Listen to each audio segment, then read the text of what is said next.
हाथी एक ऐसा जानवर जो भारतीय उपमहाद्वीप के युद्धों में बहुत इस्तेमाल किया गया। ये इतना महत्वपूर्ण था कि खुद आचार्य चाणक्य ने अपने अर्थशास्त्र में यह लिखा कि एक अकेला हाथी पूरे युद्ध का परिणाम बदल सकता है। अगर आप शतरंज के खेल को भी देखें तो आप ये नोटिस करेंगे कि उसमें 3 जानवर है, ऊंट, घोड़ा और हाथी, और इसमें से सबसे ज्यादा अंक हाथी को दिए गए हैं। तो ऐसा क्यों है कि हमारे कई राजा हाथी के ऊपर बैठे बैठे जीते हुए युद्धों को भी हार गए? क्यों ऐसा है कि समय के साथ साथ हाथी की उपयोगिता कम हो गई? हम यही सब सवालों के जवाब इस वीडियो में प्राप्त करने का प्रयत्न करेंगे। तो चलिए बिना किसी देर के शुरू करते हैं। तो चलिए सबसे पहले युद्धों के इतिहास को देख लेते हैं। पानीपत की दूसरी लड़ाई। राजा हेमचंद्र भार्गव एक हाथी पर विराजमान है। उनकी सेना युद्ध को जीत रही है। कई सालों के इतिहास में पहले बार ऐसा प्रतीत हो रहा है कि कोई हिंदू सेना दिल्ली पर कब्जा करेगी और हिंदू पद पातशाही स्थापित करेगी। पर कहीं से एक तीर आती है और राजा हेमचंद्र के आंख पर लग जाती है। पूरी सेना इसको देखती है और हताश हो जाती है और हम एक जीता हुआ युद्ध हार जाते हैं। कुछ समय बाद पानीपत की तीसरी लड़ाई होती है। विश्वेश्वर राव भी हाथी पर बैठे हुए हैं। वो दुश्मन का पीछा करते हैं, फिर दुश्मन से घिर जाते हैं और वो भी कब्जे में ले लिए जाते हैं, जिसके वजह से वापस एक बार हम युद्ध हार जाते हैं। हल्दी घाटी के युद्ध में राजा मान सिंह खुद हाथी पर विराजमान है। महाराणा प्रताप जाते हैं, एक भाला उनके तरफ फेंकते हैं और बहुत ही कम दूरी से वो भाला मिस हो जाती है, वरना शायद वो लड़ाई भी महाराणा प्रताप जीत जाते। तो ये है हाथी का रोल। कई सारे युद्धों में it could have been a turning point between victory and a defeat. अभी ये समझते हैं कि राजा हाथी क्यों रखते थे।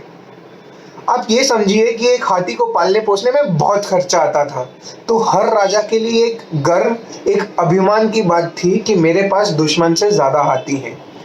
दूसरी बात, एक युद्ध के मैदान में एक राजा को डिसीजन मेकिंग करनी पड़ती है, यानी उसे निर्णय लेना पड़ता है, जिसके वजह से he should be at a greater height, at a greater elevation than his foot soldiers. तो एक हाथी राजा को वो ऊंचाई देता था जिससे वो एक युद्ध का संचालन एकदम सीमलेस, एकदम एफर्टलेस तरीके से कर सकता था। तीसरी बात, आप कल्पना कर देखिए कि आप एक फुट सोल्जर हैं, एक पैदल सैनिक। आपके सामने एक हाथियों का झुंड देखते हैं जिनके टस्क पे तलवारें लगी हुई हैं, जो बहुत ज्यादा आर्मर्ड है, उन पे कवच भी लगे हुए हैं और वो आपके तरफ भागने वाले हैं।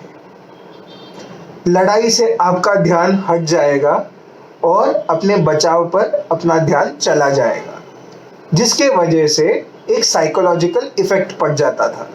युद्धों में यह भी देखा गया कि जो घोड़े थे वो भी या तो रुक जाते थे या तो भाग जाते थे जैसे ही वो एक हाथी को देखते थे।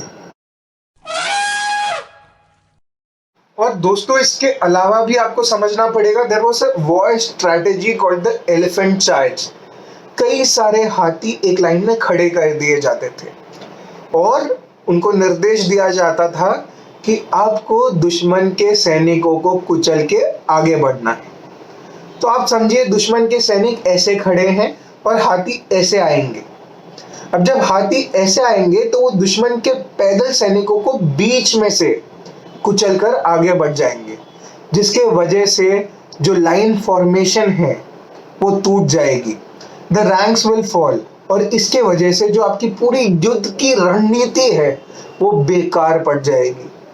और इसलिए पहले के ज़माने में हाथियों को बहुत महत्व दिया जाता था, खासकर युद्ध के मैदानों में।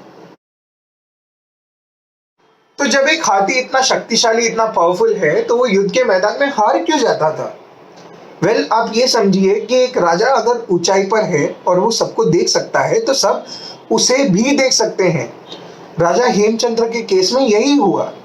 दुश्मन ने 10-15 तीरंदाज भेजे होंगे, उनमें से खाली एक तीरंदाज का निशाना लगा होगा और हेमू के पूरे सेना ने यह दृश्य भी देखा होगा, जिसकी वजह से उनका मनोबल पूरी तरीके से टूट गया और वो एक जीता हुआ युद्ध हार गए। दूसरी बात, मुगल पहले ऐसे लोग थे जो भारत में तोप लाए थे। जब हाथियों ने पहली बार तोपों को देखा तो वो डर गए और वो पीछे हटने लगे, जिसके वजह से उन्होंने कई अपने ही सैनिक कुचल कर रख दिए। इसके वजह से हमें एक न्यूमेरिकल डिसएडवांटेज हुआ। और मेन बात आप समझिए कि कभी कभी आपको जंग के मैदान से भागना भी पड़ता है। पर आप बोलेंगे क्यों भागे, हम शूरवीर हैं। हाँ, हम शूरवीर हैं, पर कभी कभी भागने में भी समझदारी है, ताकि हम कभी और आकर, जब हम और ताकतवर हो, हम दुश्मनों से लड़ सकें। अभी हाथी घोड़े जैसा तो है नहीं जो भाग सकता हो, तो हाथी की स्पीड भी बहुत कम थी और इसलिए राजा को कैप्चर करना बहुत इजी था, राजा को मारना भी बहुत ही इजी था। तो इसलिए हाथी जंग के मैदान में कारगर साबित नहीं हो पाए। तो यार, ये वीडियो बनाने के बाद मुझे लगा कि हम कभी इनोवेशन क्यों नहीं करते। हम वही पुराना ट्राइड एंड टेस्टेड फॉर्मूला लगाते रहते हैं, जबकि वो ऑब्सोलीट हो चुका है। अब देखिए, आज भी हम मिग 21 विमान उड़ा रहे हैं, जो 1980 के दशक का विमान है।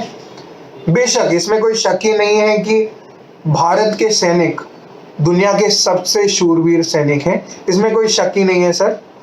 हम दुनिया में सबसे ब्रेव लोग बनाते हैं और आज से नहीं, आदिकाल से भारत में ये होता आया है। पर bravery can only take you till one certain point. After that point, to win battles you need technology. ठीक है, आज अमेरिका एक 6th जनरेशन फाइटर बना रहा है सर, और हम क्या बना रहे हैं? हम एक 5th जनरेशन फाइटर बना रहे हैं। We are back a whole generation compared to the western nations. और ऐसा कब तक होता रहेगा? हमें और रिसर्च एंड डेवलपमेंट में इन्वेस्ट करना पड़ेगा, because there is literally no other way in which we can catch up with the rest of the world, right? We have to invest, we have to spend the money and we have to spend it on the right people. ठीक है, इतना brain drain हो रहा है India के बाहर, spend the money on them and believe me, we will become the strongest military on this planet. तो ये था आज का वीडियो। अगर आप इस चैनल पे नए हैं तो सब्सक्राइब वाली लाल बटन दबा दीजिए। अगर आपने इस वीडियो से कुछ नया सीखा तो इसे लाइक कर दीजिए और शेयर कर दीजिए। और अगर आपके कोई विचार हैं, अगर आप कोई स्पेसिफिक टॉपिक पर वीडियो चाहते हैं, तो उसे नीचे कमेंट सेक्शन में लिख दीजिए, मैं उन्हें ज़रूर पढ़ूंगा। आप हमें इंस्टाग्राम और ट्विटर दोनों पर फॉलो कर सकते हैं, लिंक डिस्क्रिप्शन में है। मिलता हूँ आपसे फिर और कोई वीडियो में, तब तक के लिए जय हिंद, शुभ रात्रि।